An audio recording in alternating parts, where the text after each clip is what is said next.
And Osseo was the center of the location for all the farmers.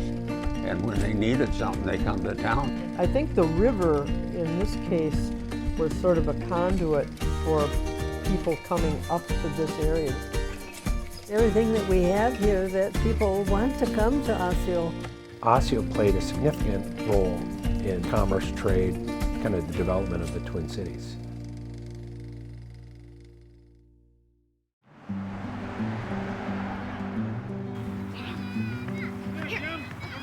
The city of Osseo has a long and storied history which started way back in the mid-1800s. It's been around so long that it's called by some the original Northwest suburb. Hello and welcome to Our Town Story Osseo. I'm Dave Kaiser.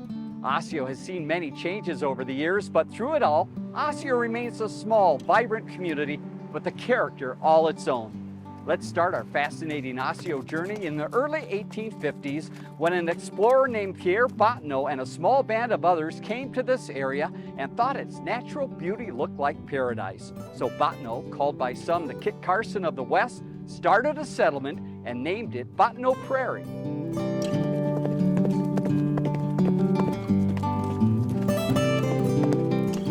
(1855), I think. It said that he built a house just west of Osseo and was at that house. He was connected with the Catholic Church. I mean, connected for the fact that he was probably Catholic. They decided to put a church right at the corner up there on County Road 30 and Central Avenue on the southwest corner. When they had the Indian uprisings, various ones, there were different areas, they built a little fort right on the site of St. Vincent de Paul, where the people in the area could go to in case the Indians came that far. There was a girl that was taken by the Indians at that time, and Pierre Bottineau negotiated with him to get that child back without any harm. Bottineau lived a long and adventurous life, passing away in the late 1800s. As for Bottineau Prairie, the settlement would soon become known as Osseo. Now, there are different tellings as to how Osseo got its name, but Osseo is referenced in the famous work of American literature, the Song of Hiawatha. They refer to a poem about Longfellow, I think it was, that had a poem, and it was picked up off of that name that meant Osseo. See the sacred star of evening. You shall hear a tale of wonder. Hear the story of Osseo, son of the evening star, Osseo. Therefore, in the Song of Hiawatha, Osseo is the son of the evening star. It's believed Osseo derives from the Native American word wasea, meaning there is light. Henry Wadsworth Longfellow wrote that poem in 1855 and is his most famous work, one that propelled him to literary fortune. It's even claimed by some that Longfellow visited Osseo at one point in his lifetime.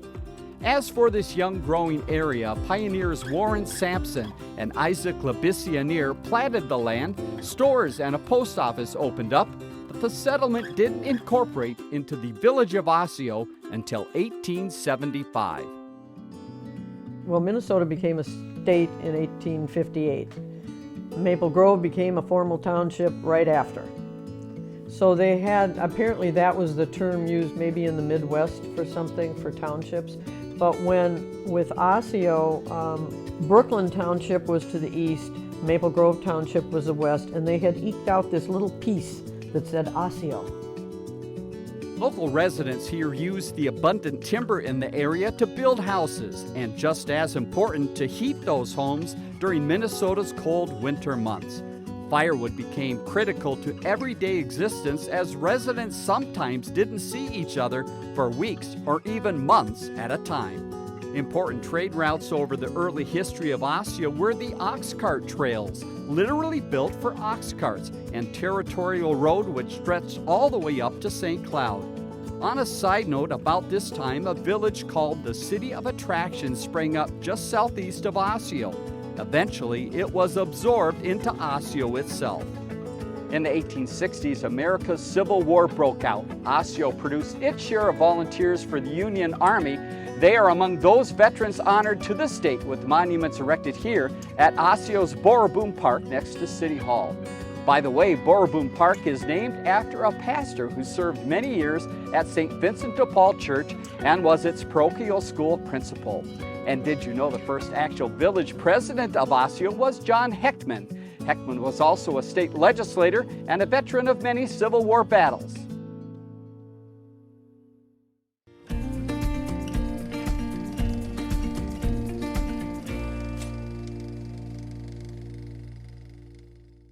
As the 19th century came to a close, the Great Northern Railroad roared its way into Osseo, and things really began to change. Among other things, the railroad meant a larger population, increased commerce, and even a few hotels. That meant Osseo was up and running, keeping pace with America's impressive expansion. But you had the depot down there, and all of a sudden you had two hotels down in that area, the Great Northern and the International. And the Great Northern was down like right in the middle of where the intersection is now, practically. And the International was on 1st Street, I think, Central and 1st Street. I suppose people that came out from the cities and were traveling further, I mean, from the cities to Osseo, at those days was a long ways. The only one that I remember fairly well is the Great Northern Motel that was down on the south end of town. I remember there was a livery stable in the back where they put the horses, because they used to come in for their entertainment in those days was to come into the hotels and play cards, and different people for entertainment. It was the farm people that would come in and stay there overnight and socialize.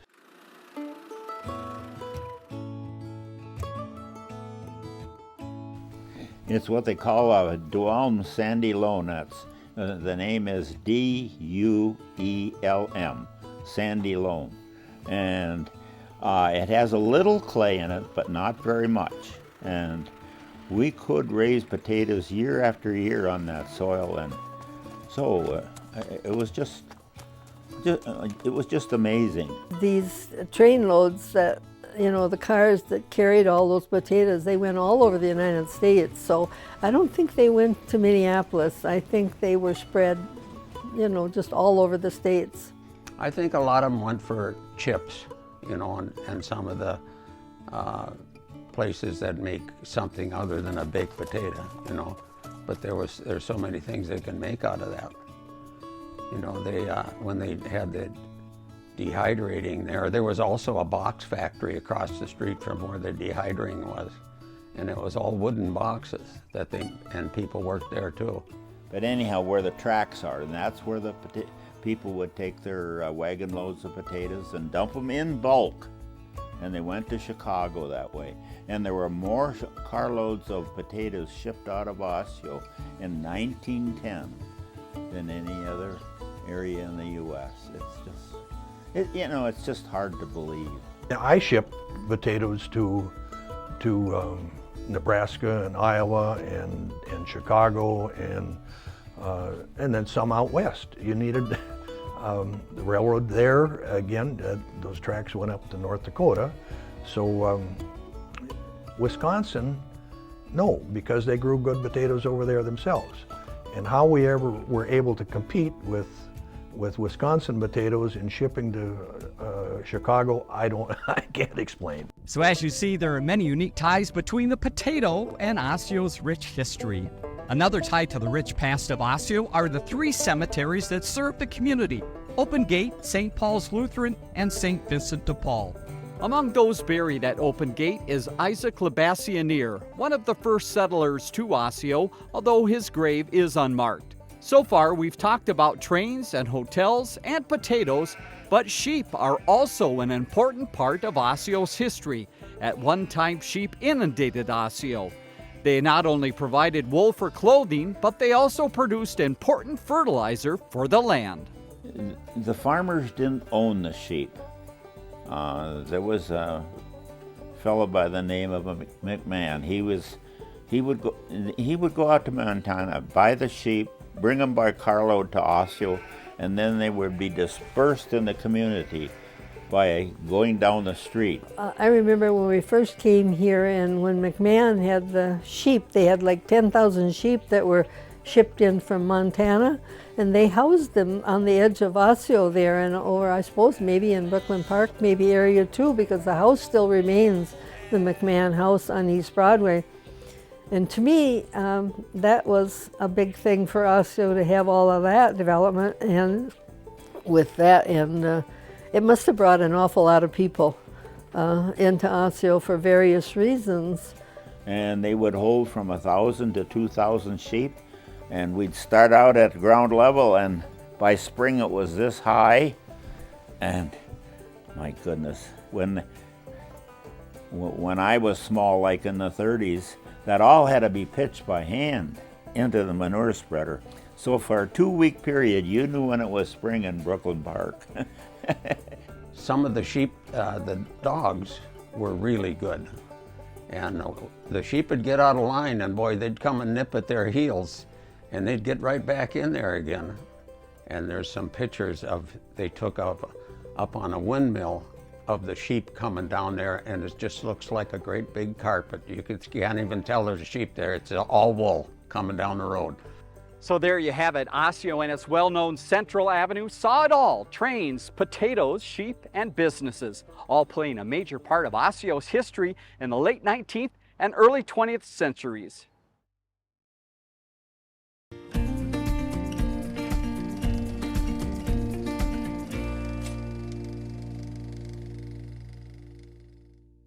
One of the issues Osseo dealt with as it grew was ensuring the city had enough water. Well, that brings us to the familiar sight you see behind me, the famous Osseo Water Tower built back in 1915. Water was vital to this period in Osseo, including the fighting of numerous large fires.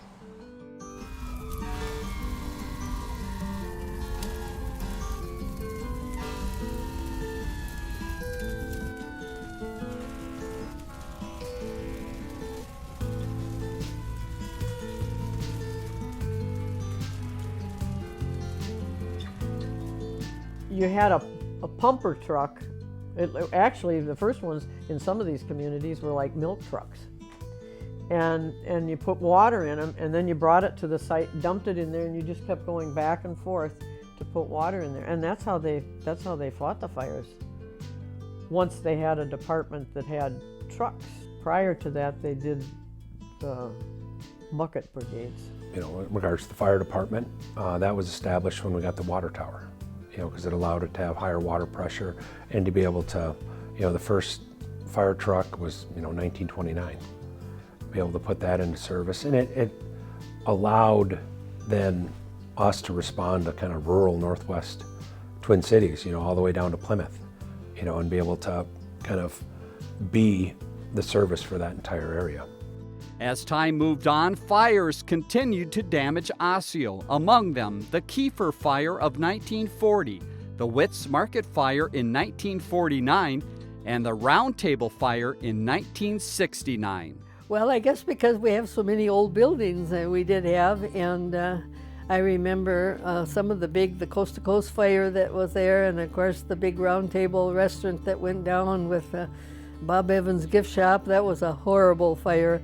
And I remember it was a very cold, the first day of January, and we were coming back. We'd been visiting, and Sunday afternoon, and we came back, and here it was a terribly cold day, like I said, but here was this fire, and that was at the Round Table above that big whole corner of the section was burning. It was just terrible, traumatic to come in town and to see the smoke billowing, but there seemed like several fires, but like I say, they were, older buildings and different things that started. And in the Coast to Coast store, when that went, that was a terribly big fire too. And of course, they had so much stuff in there, and all the paint cans and solvents and all this exploded, and that was really a terrible, terrible fire. After each fire, the city rebuilt and moved forward. Speaking of moving forward, there are many names associated with Osceo's development over the 20th century. Victoria Joyner was a 12-term mayor who ushered in bright days for Osseo from the mid-50s to the mid-70s. She was instrumental in getting a sanitary sewer system built in Osseo, as was Gene Hawkinson, who was water and sewer superintendent starting in the 1950s. There was also a man by the name of Bud Setzler, who devoted over 40 years of service as city clerk. Well, Bud was Richard Setzler. He had a son, Steve, who was actually drafted by the San Francisco 49ers. He worked for NSP.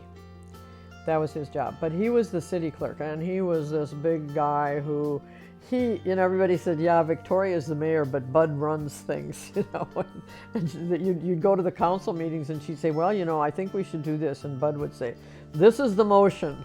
And he would bring the motion, everybody would go, aye, He also did taxes when they had to be coming due, and it was just amazing.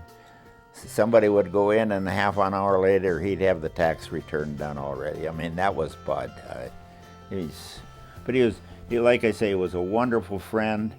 I'm sure he did a wonderful job for the city of Osseo.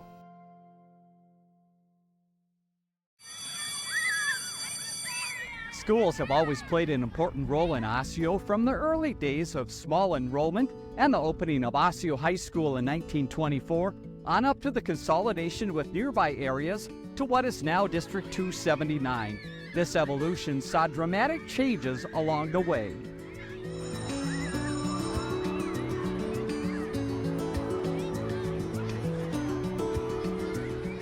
I started out at that one-room school, District 31.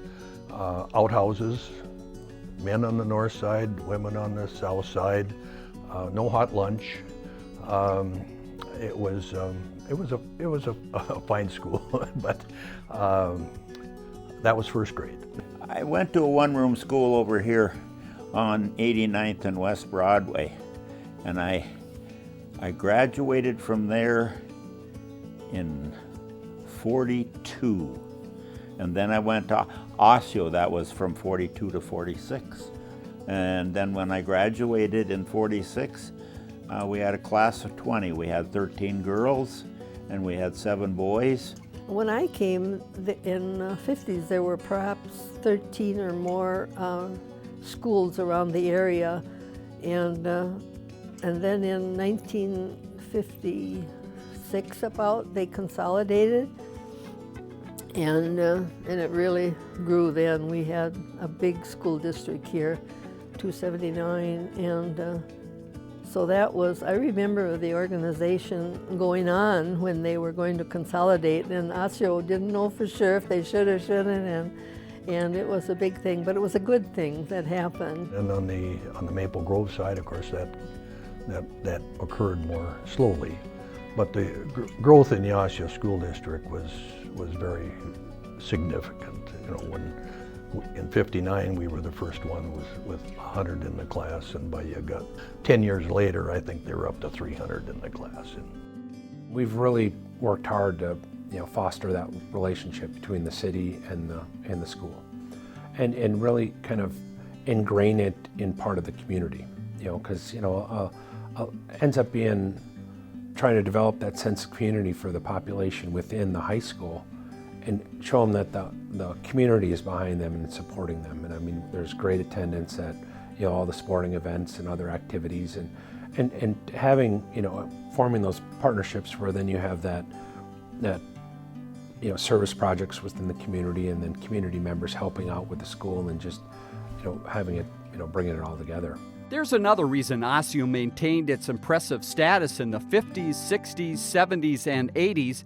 Despite its small size, locally owned businesses were established and led the way.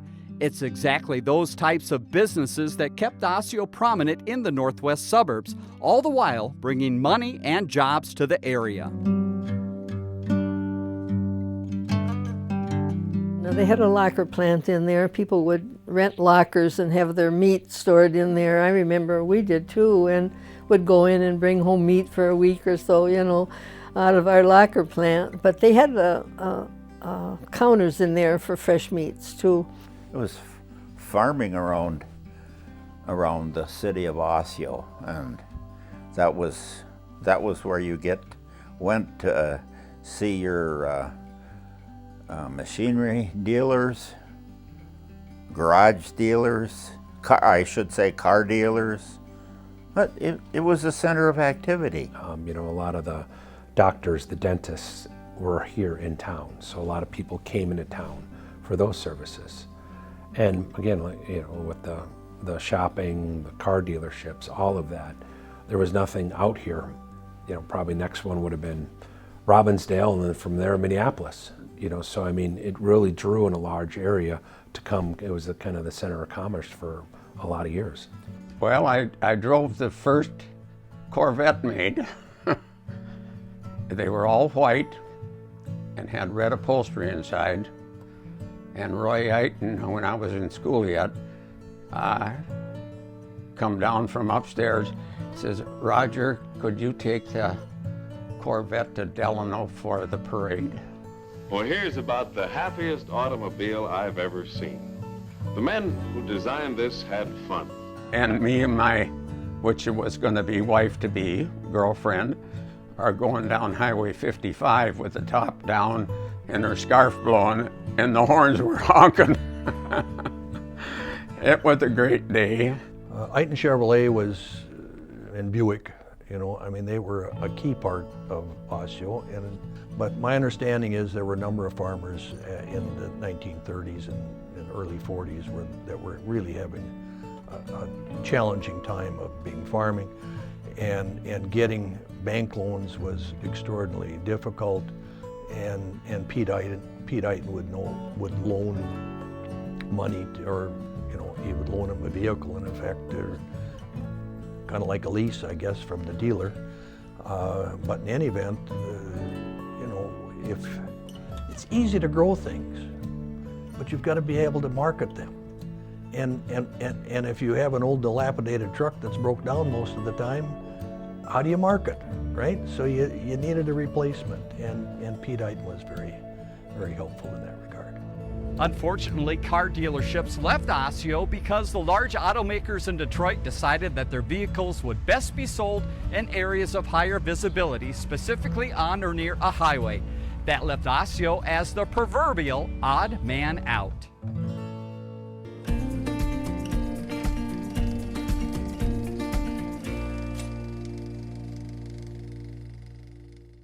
One of the issues Osseo faced as it progressed through the mid-1900s was its borders with neighboring townships. It was all part of Osseo's growing pains, or its lack thereof. One such incident involved neighboring Brooklyn Township, which around this time had no plans to lose land to anyone. The city of Osseo was going to come out 85th, West Broadway, 93rd or County Road 30. They were going to add that much to Osseo. We were a township at that time, had to be voted on. That caused hard feelings because the township of Brooklyn Park voted to become a village at that time.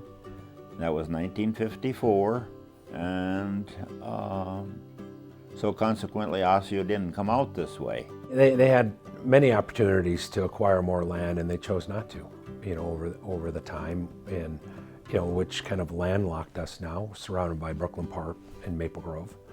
And for us, it's about redevelopment, and again, tying to how do we preserve what Osseo is, and try to enhance what we have here, but you know, still pay homage to what the history of and what Osseo, you know, has come to be.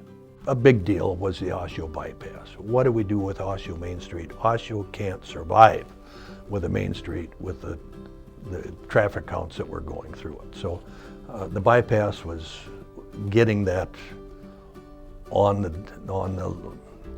construction schedule was very important. Was there controversy with it?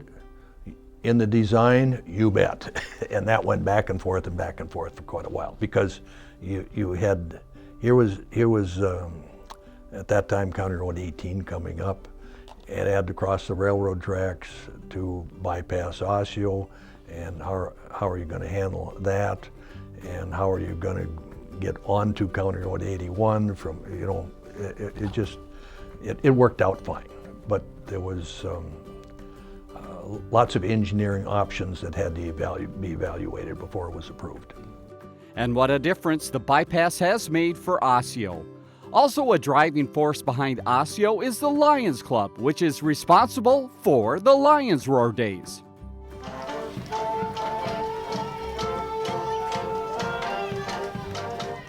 Every year in September, the first Saturday in September, the Lions Roar would always have this Lions Roar, and we would get like at least 2,000 people or more would come into Osseo from the outskirts, and the streets would be packed for the big parade, and a lot of activity all day long uptown with food sessions, stands, and all kinds of things. It was a big, and it still is. I mean, it's been on for many years.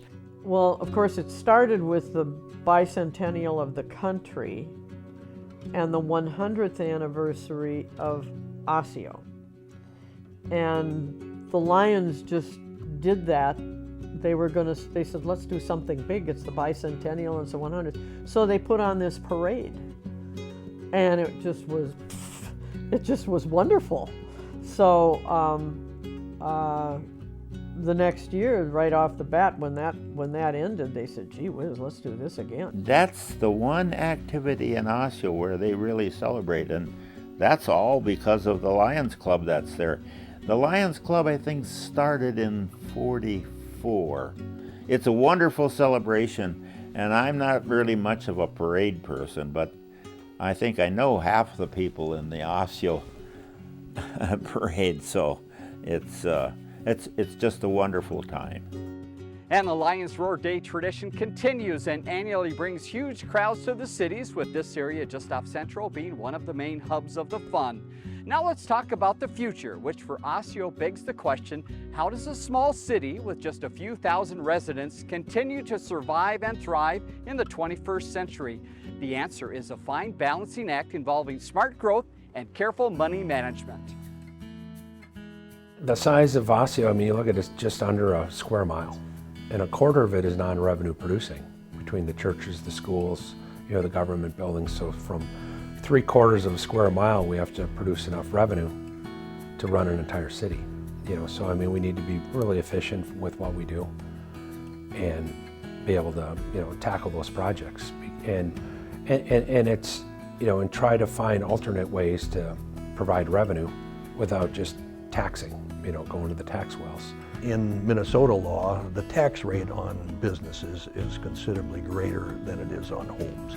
So is it good for the community to have businesses? Absolutely. It's not only jobs, but they lower the tax rate for the homeowners. So the future is bright for Osseo as it looks to get even better in the years ahead. But as always, this city's links to the past are part of why Osseo is so special. While time has moved on and progress continues, you can definitely say this: the fabric of Osseo remains strong because it is a close-knit, hard-working community, one that started back in the 1850s. Thanks for watching Our Town Story Osseo. I'm Dave Kaiser. I had the freedom to just go out the door and have yourself a good time today and make sure your home is supper. I don't know, I think it's, what to say, it's just a welcoming place. And I think with our churches and our schools and everything that we have here, that people want to come to Osseo. People from outside of Osseo, it's always, once they're here, they're pretty surprised on what we have here. And it's very unique. And they're like, wow, that's a pretty neat little town you've got here.